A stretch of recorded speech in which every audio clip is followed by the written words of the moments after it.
Welcome to the Hyperpolyglot Activist, Learn Languages, Make a Difference. My name is Dr. Carlos Yebra Lopez, and today we're here to talk about how best to fight dominant ideological frames, particularly when those are misleading, fallacious, and or insulting, such as native speaker, code switching, foreign languages, and having an accent. Stay tuned.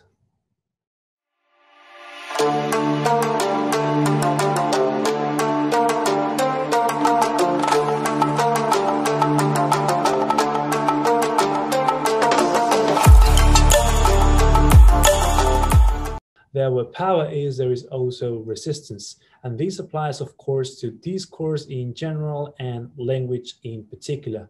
According to Marxist philosopher Antonio Gramsci, political hegemony cannot be reduced to economic reasons. It is also cultural hegemony, which means the dominant narratives and frames.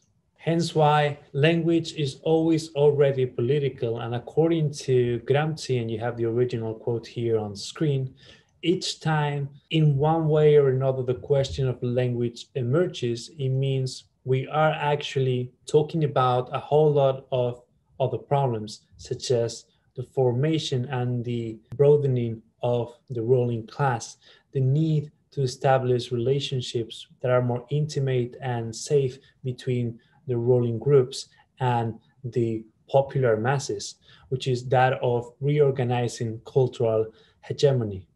According to Gramsci, the nature of cultural hegemony is that of a dynamic, moving equilibrium. In other words, hegemony is not stable, rather, it is constantly rearticulated and contested. The slippery nature of hegemony leads us to consider the ways in which dominant discourses can be challenged and to analyze the defining characteristics of discourses of resistance. The question then becomes, how can we subvert dominant ideological frames?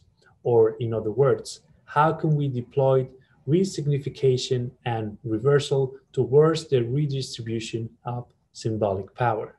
Now I will discuss the merits and demerits of two main related and sometimes even opposed paradigms: talking back and reframing. Talking back is the politically subversive process of reclaiming certain words and terms, and there are two main levels to it. The first level is moving from silence to speech, and here Bell Hooks has produced very interesting work. In the book Talking Back, Thinking Feminist, Thinking Black, Bell Hooks argues as follows.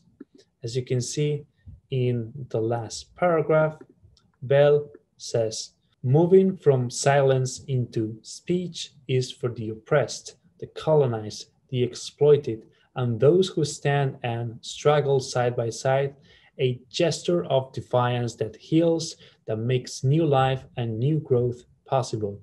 It is that act of speech, of talking back, that is no mere gesture of empty words, that is the expression of our movement from object to subject, the liberated voice.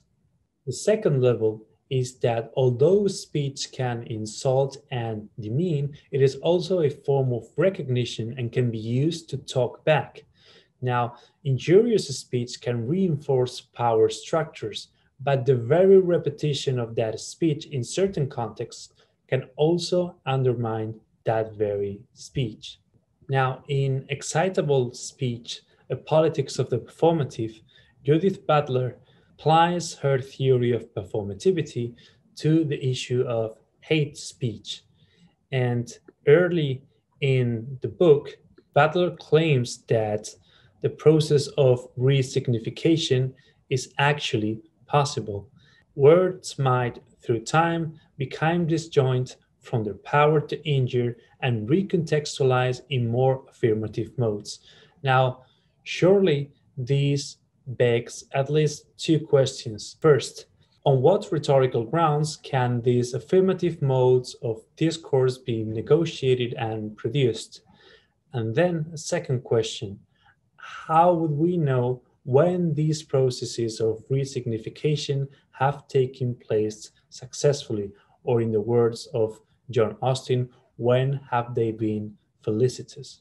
In particular, it is Butler's contention that the state regulation of hateful language should be resisted. We are making reference here to racial and sexual slurs such as the N word or the B word, respectively. Butler claims that there's no such distinction between mentioning a word and using it when it comes to state legislation of hate speech. When the state mentions a racial or a sexual slur in its legislation, it is actually recreating it rather than suppressing it. And this is why, at a certain point in excitable speech, Butler claims that the very intentions that animate the legislation are inevitably misappropriated by the state. To give the task of adjudicating hate speech to the state is to give that task of misappropriation to the state. It will not simply be a legal discourse on racial and sexual slurring, as in a mere mentioning of it, but it will also reiterate and restate those slurs, reproduce them this time as state-sanctioned speech. On the other hand, and drawing upon authors like Derrida, Butler claims that once we utter a racial or sexual slur, the consequences of that utterance escape our control. And this opens an opportunity for resignification and reappropriation, not by the state, but by ordinary people within public discourse that is protected by the right of free speech. And it is because of that when the task of reappropriation, however, is taken up within the domain of protected public discourse, the consequences seem more promising and more democratic than when the task of adjudicating the injury of speech is given over to the law. So even the vilest of racial and sexual slurs can be resignified. Think, for instance, of the revalorization of the terms black and gay, as in Black Power and Gay Pride.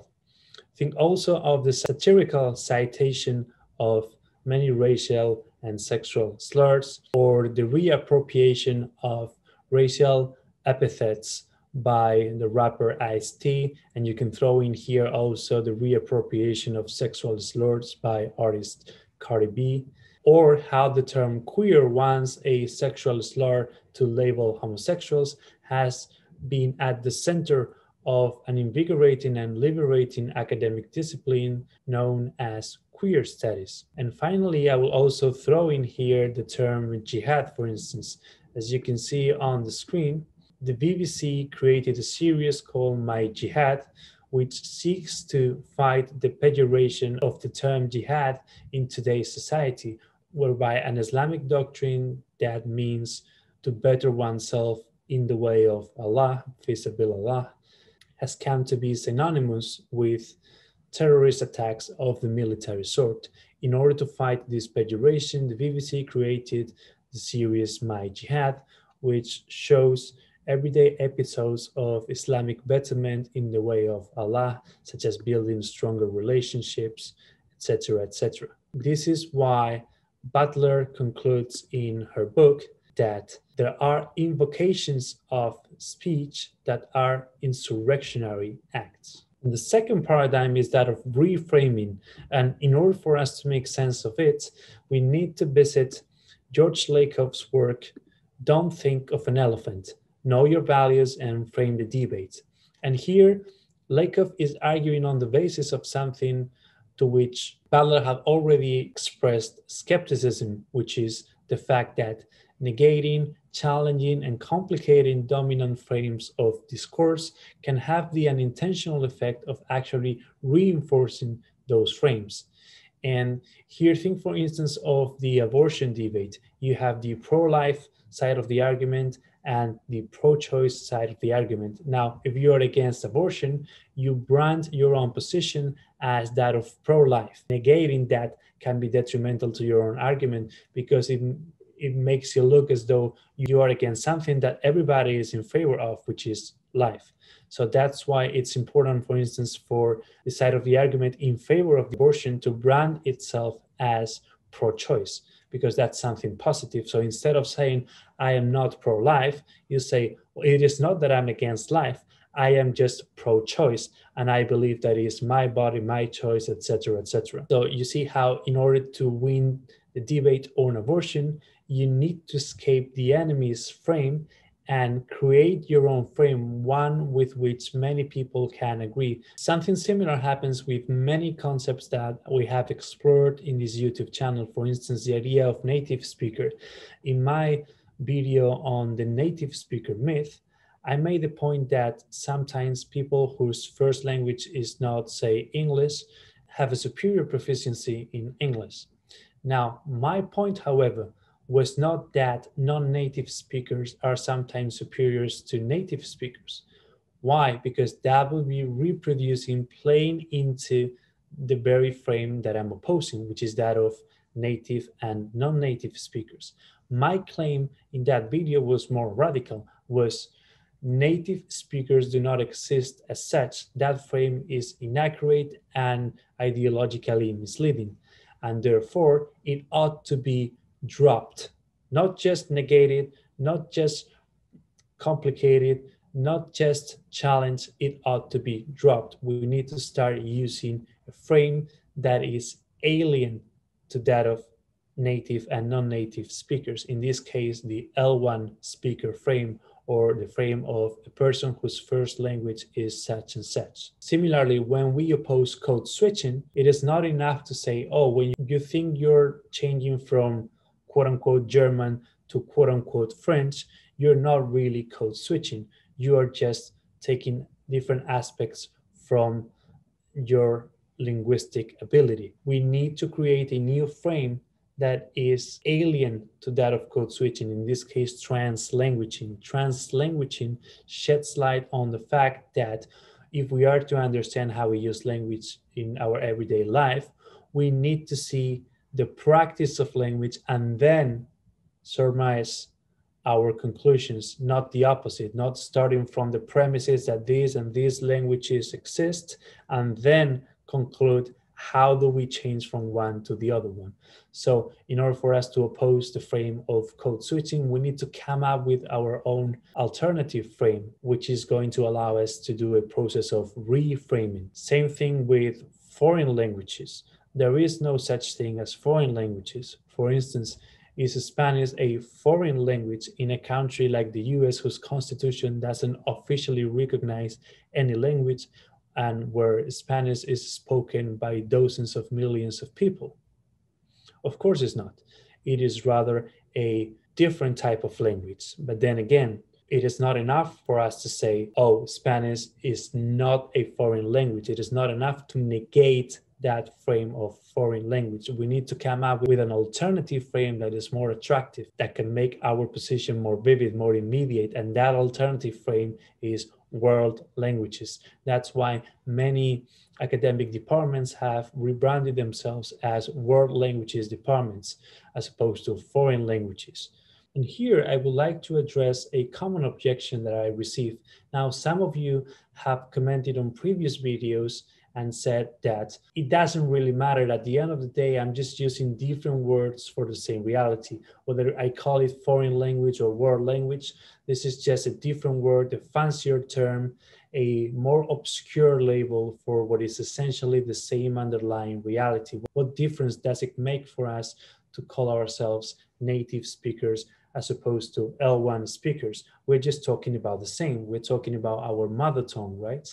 No. This would be to miss the point entirely, because alternative frames are not the same as alternative terms. Frames have to do with cognition. And here I would like to quote directly from George Lakoff when he claims that Frames are mental structures that shape the way we see the world. As a result, they shape the goals we seek, the plans we make, the way we act, and what counts as a good or bad outcome of our actions. In politics, our frames shape our social policies and the institutions we form to carry out policies. To change our frames is to change all of this. Reframing is social change. All words are defined relative to conceptual frames. When you hear a word, its frame or collection of frames is activated in your brain. So this is exactly what is at stake here. There's no such a thing as mere terminological change, as if language were somehow isolated from political reality. Rather, there is a continuum between language and political reality, and the extent to which linguistic changes have repercussions on the political reality depends on complex circumstances, not all of which are met all the time. And this reminds me of an eloquent explanation that Ray Monk gave apropos Wittgenstein's philosophy in his How to Read Wittgenstein. He said, "We need to look at the problems afresh, as it were from a different angle. We do not need a new discovery, we do not need a new explanation, and we do not need a new theory.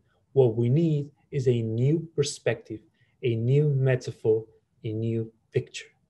That's why, for instance, in my video about accents, when I wanted to argue for the position that everybody has an accent, I didn't merely say having an accent is normal. Because I wanted to oppose the frame of having an accent, I drew upon a metaphor and I entitled the video, "Speaking without an accent is like typing without a font."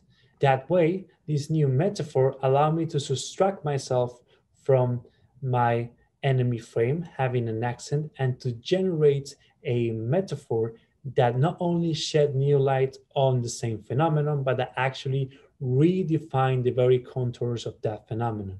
So that's all from me. I hope you have found this explanation useful. You've understood a little bit better how discourses of resistance operate on the linguistic level and how to fight dominant frames in our society. I hope my explanation on talking back and reframing has been clear enough, and I will look forward to reading your comments on which way you think is more effective to fight dominant frames in our society that have to do with multilingualism and polyglossia. And as always, thanks for watching.